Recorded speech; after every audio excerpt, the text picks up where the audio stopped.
तेलंगाना के जंगल में भूतों का डेरा था। रात के वक्त सारे प्राणी भयभीत रहते थे। जल्दी चलो, रात होने से पहले हमें किसी भी सूरत में घर पहुंच जाना है। पापा, आप इतनी जल्दी क्यों कर रहे हैं? क्या कोई खतरा है? पापा, मुझे बहुत डर लग रहा है। डरने जैसी कोई बात नहीं है बेटे, पापा ने तो बस यूं ही कह दिया। पापा सच बताओ, क्या बात है? बच्चों, ये इलाका हमारे लिए सुरक्षित नहीं है। रात के समय यहाँ खूंखार जानवर घूमते हैं, इसीलिए जल्दी करवा रहा हूँ। कुछ देर चलने के बाद सब अपने घर पहुँचते हैं। चमेली, तुम लोग कहाँ गए थे? मुझे तुम्हारी कितनी चिंता हो रही थी। पता है, दूसरे जंगल से खूंखार भेड़िए यहाँ घूम रहे हैं। ये तो मैंने भी सुना है, परंतु हम जाएं तो कहाँ जाएं? दिन में भेड़ियों का आतंक और रात में भूतों का डर, हमारा तो जीना मुश्किल हो गया है। भेड़िए की आवाज सुनकर सब डर जाते हैं। अब हमें घर के अंदर चले जाना चाहिए। जंगल में घना सन्नाटा छाया था। तभी जंगल में दो खूंखार भेड़िए आते हैं। देखा, हमारा कितना खौफ है, एक भी जानवर दिखाई नहीं दे रहा। दोनों भेड़िए शिकार की तलाश में घूम रहे थे। तभी भेड़ियों को देखकर एक खरगोश पेड़ के पीछे छुप जाता है। अरे बाप रे, भेड़ियों ने मुझे देख लिया तो जान से मार देंगे। ठीक उसी वक्त भेड़िए को हिरन नजर आता है। रंगा, चलो आज हिरन को शिकार बनाया जाए। चलो। और दोनों भेड़िए तेजी से दौड़कर हिरन को दबोच लेते हैं। ये दृश्य पेड़ के पीछे छुपा हुआ खरगोश देख लेता है। आज का खाने का इंतजाम हो गया, चलो अब कल आएंगे। दोनों भेड़िए हिरन को लेकर चले जाते हैं। अगले दिन सवेरे पूरे जंगल में कल रात की घटना के चर्चे शुरू हो जाते हैं। महाराज, अब तो हद हो गई है। बाहर के जानवर भी यहाँ आकर शिकार करने लगे हैं। दिन में उनका डर, रात में भूतों का डर। हम जाएं तो कहाँ जाएंगे महाराज? भूतों की समस्या से हम पहले ही परेशान थे, अब इन भेड़ियों ने हमारी परेशानी और बढ़ा दी है महाराज। तुम लोग डरो मत, क्योंकि डर जब हम पर हावी हो जाता है तो दिमाग काम करना बंद कर देता है। ऐसे वक्त में हमें क्या करना चाहिए? सबको मिलकर डर का सामना करना चाहिए, मुसीबत का मुकाबला करना चाहिए। महाराज, हम ठहरे मवेशी, हमें लड़ना नहीं आता। तुम चिंता मत करो, मैं कुछ करता हूँ। सभा खत्म होते ही सब अपने अपने घर जाने लगते हैं। चमेली, चमेली! भोला तेजी से चमेली के पास पहुँचता है। चमेली, हमारे बच्चे गायब हैं। क्या? बच्चे गायब होने की खबर सुनकर चमेली कांप जाती है। चलिए ना, बच्चों को ढूंढते हैं। दोनों मिलकर बच्चों को ढूंढने लगते हैं। उधर चमेली के बच्चे बिना बताए नदी किनारे खेलने चले गए थे। कितना मजा आ रहा है ना? हाँ, मगर अब हमें घर चलना चाहिए। मम्मी पापा हमारा इंतजार कर रहे होंगे। इंतजार नहीं, चिंता कर रहे होंगे। चलो घर चलते हैं। बच्चे घर जाने की सोच ही रहे थे, तभी भेड़िए उन्हें देख लेते हैं। बिल्ला, वहाँ देख, आज के खाने का भी इंतजाम हो गया। हाँ, तो चलो जल्दी से दबोच लेते हैं। ठीक उसी वक्त चमेली और भोला बच्चों को दूर से देख लेते हैं। वो रहे हमारे बच्चे।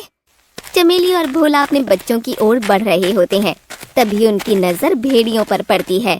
चमेली, वो भेड़िए हमारे बच्चों की ओर बढ़ रहे हैं, क्या करें? हम भेड़ियों से लड़ेंगे। अपने बच्चों को मौत के मुंह में देखकर एक माँ भेड़िए से लड़ने के लिए तैयार हो गई। और जैसे ही भेड़ियों ने बच्चों पर हमला किया, चमेली और भोला भेड़ियों पर टूट पड़े। मम्मी, हमको बचाओ। इनके माँ बाप को तो हमने मार दिया, अब इनके बच्चों का क्या करें? आज के खाने का प्रबंध हो गया है, इसलिए इनको जिंदा छोड़ देते हैं। हाँ, आज ये जिंदा रहेंगे तो कल खाने के काम आएंगे। चलो। तीनों घायल बकरी के बच्चे शेर सिंह के पास जाते हैं। महाराज, बड़ी दुख की बात है, चमेली और भोला बकरे को भेड़ियों ने मार दिया। मेरे पिताजी को भी इन्हीं भेड़ियों ने मार दिया था। आज मेरे पिता जिंदा होते तो हमारी ऐसी हालत नहीं होती। ऐसे वक्त में हमें बड़े महाराज की बहुत याद आती है।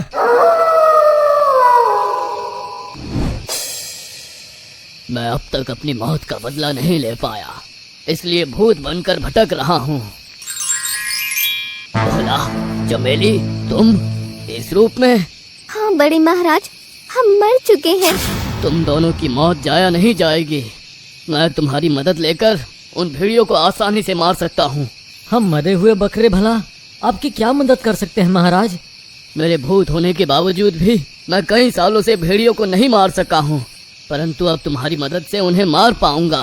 हम कुछ समझे नहीं महाराज। भेड़िए बड़े शातिर हैं। उन्हें पता है कि रात के वक्त ही मेरी भूत या शक्ति जागृत होती है, जिस कारण वे लोग दिन में ही शिकार करके चले जाते हैं। हाँ, पर हम आपकी क्या मदद कर सकते हैं? तुम भेड़ियों का चारा बनने का नाटक करोगी और भोला एक भेड़िया बनकर उनके साथ रहेगा। फिर कैसे भी करके भोला उन्हें रात तक रोक लेगा। जैसे ही रात हो जाएगी मैं सारे भेड़ियों को खत्म कर दूंगा। ये तो बहुत बढ़िया प्लान है। तो कल भेड़ियों से मुलाकात करेंगे। अगले दिन भेड़िए शिकार की तलाश में जंगल में जाते हैं, जहाँ दूर एक हिरन को चारा चरते देखते हैं। रंगा, वहाँ देख, हम आज उस हिरन का शिकार करेंगे। जैसे ही भेड़िए हिरन को मारने के लिए आगे बढ़ते हैं, तभी चमेली अपनी भूत या शक्ति से हिरन को गायब कर देती है। अरे वो हिरन कहाँ गई? अभी अभी तो यहीं थी। पता नहीं, कहीं भाग गई होगी। चलो दूसरा शिकार ढूंढते हैं। फिर दोनों मिलकर दूसरा शिकार ढूंढते हैं। कुछ ही देर में उन्हें दूर एक ज़ेब्रा दिखाई देता है। रंगा, देख वो ज़ेब्रा। लगता है आज हमारे नसीब में ज़ेब्रा ही लिखा है। चल। दोनों मिलकर ज़ेब्रा को मारने के लिए आगे बढ़ते हैं। तभी चमेली अपनी भूत या शक्ति से ज़ेब्रा को भी गायब कर देती है। अरे वो ज़ेब्रा भी गायब हो गया। आज हमारे साथ ये क्या हो रहा है यार? लगता है आज भूखा ही रहना पड़ेगा। शिकार ढूंढते ढूंढते दोनों बहुत दूर निकल चुके थे और शाम हो जाती है। रात होने से पहले हमें अपने इलाके में पहुंच जाना है, वरना हम भूत का शिकार बन सकते हैं। तो क्या आज हमको भूखा ही रहना पड़ेगा? लगता तो ऐसा ही है। तभी उन्हें दूर चमेली बकरी दिखाई देती है। आज हम भूखे नहीं रहेंगे। उधर देख। दोनों भेड़िए बकरी के पास जाते हैं, मगर बकरी गायब नहीं होती, जिस कारण रंगा भेड़िए को शक होता है। बिल्ला, मुझे कुछ गड़बड़ लगती है। एक बकरी को मारने में क्या गड़बड़? आज जितने जानवर के पास गए वो गायब हो गए या भाग गए, मगर ये बकरी भाग नहीं रही है। कहीं ये हमें फंसाने की साजिश तो नहीं है? भाइयों, क्या मैं तुम्हारे साथ उस बकरी का शिकार कर सकता हूँ? लेकिन तुम कौन हो? मैं यहीं रहता हूँ। और तुम लोग? हम दूसरे जंगल से आए हैं। और रात होने से पहले हमें अपने घर पहुँच जाना है, इसलिए ये बकरी को तुम अकेले ही मार कर खा जाओ।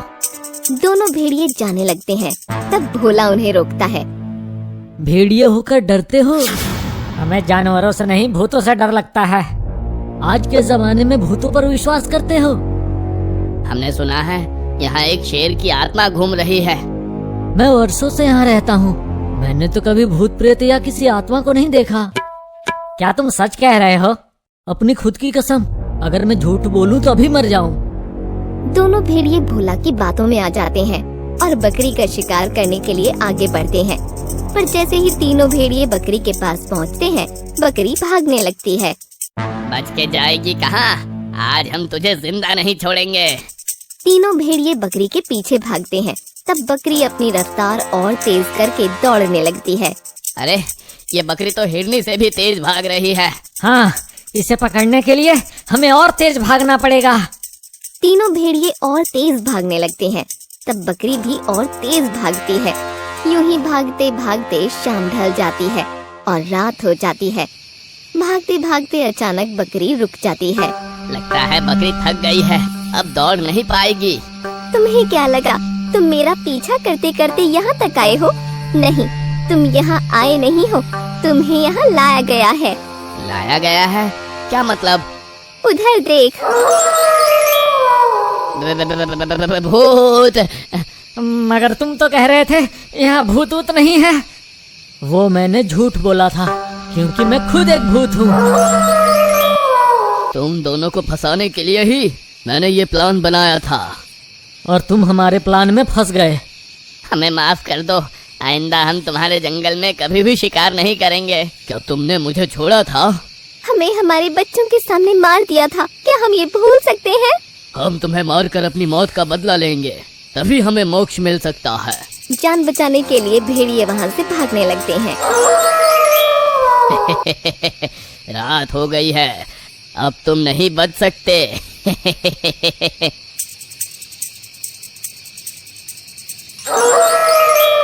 भाग कर जाओगे कहाँ? तुम जहाँ जाओगे हम वहाँ आ जाएंगे। महाराज, हमारे गुनहगार आपके सामने हैं, इन्हें दंड दीजिए। हम तीनों मिलकर इनसे बदला लेंगे, मार दो इन्हें। फिर तीनों मिलकर सभी जानवरों की मौत का बदला लेते हैं। उस दिन के बाद जंगल में भूत और भेड़ियों का डर खत्म हो गया और सारे प्राणी अब बिना डरे खुशी खुशी अपना जीवन बिताने लगे।